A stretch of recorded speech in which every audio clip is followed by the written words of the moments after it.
Well, good morning, everybody. We're checking out the radar picture. Not a lot of activity on it right now. There isn't going to be. I don't think today is the big rain chance. I don't think tomorrow or Wednesday will be. Hopefully, we can find some showers maybe by Thursday, Friday to give our thirsty lawns and gardens a drink and also to cool down these temperatures, which are going to climb a little bit more over the next couple of days. There is fairly unorganized activity to our west. It'll stay rather unorganized for another day or so.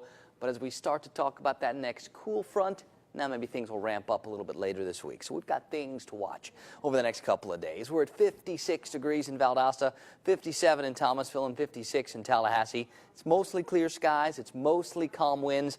We do have more moisture around, so we'll talk about some patchy fog this morning. And I know many areas got a lot more than 3/100ths of an inch already this month, but that's what's in the official rain bucket at the Tallahassee airport, and that means we're a little bit behind schedule with the rain, about 2/3 of an inch. Yesterday we hit 92 degrees, not a record, needed 95 for a record, just like we would for today, and I don't think we're going to get there. But a normal high is only supposed to be 86. A normal low is supposed to be around 59. It's nice to see temperatures maybe 4 or 5 degrees below that normal low. We're at 54 in Monticello. We're at 55 degrees across city. It's 56 at Quincy. Got a handful of 59s for Mariana, for Bainbridge, for Camilla, for Moultrie, and for Blakely. So we're pretty close to seasonable out there this morning. And remember, second week of May, seasonable's a little bit on the warm side.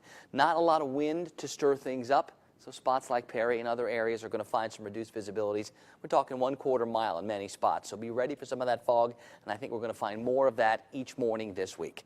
Now you can see on the satellite radar composite, there isn't a lot of organized weather anywhere, but there are plenty of showers off to the north and out to the west, and that's where most of it stays.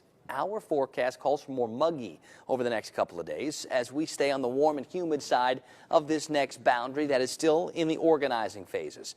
Give it another couple of days, and as it works its way across the United States, maybe it can bring with it a shot for us to get some drier air in here for the end of the week, and that will make it feel maybe a little less icky sticky outside, because today, tomorrow, Wednesday, Thursday, we're going to notice an increase in that stickiness when you step outside. That muggy, that humidity is going to be on the rise each day this week. Futurecast brings some clouds to the area. Those are important. Without the clouds, without some of those pop-up afternoon sea breeze type showers, those temperatures can go up and away. So hopefully with the additional clouds, we'll cap those numbers in the upper 80s these next couple of days. The more sunshine we see, the better chance we have to break into the 90s again.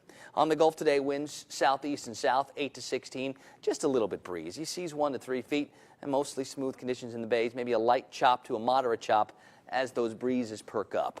As far as the tide times go, we're doing the high tides now. They'll wrap it up just after 8 o'clock this morning. On land, 50s and 60s, plenty of sunshine, some patchy fog. Sun will be up at 6:47 this morning. I think it gets kind of warm and humid this afternoon, likely upper 80s for daytime highs, but the clouds should hopefully cap those temperatures from getting too far into the 90s. Upper 80s become upper 50s, and the sun sets 21 after 8 tonight. I don't expect we're going to have that cool down like we had the nights Wednesday and Thursday and Friday of last week, so expect it to stay a little bit more muggy over the next few. We're getting warm, going to be more summer-like. I do think we can keep it under 90 most of this week, especially if we can get some rain chances in here Thursday, Friday. So there are chances, but it is going to feel very much like May.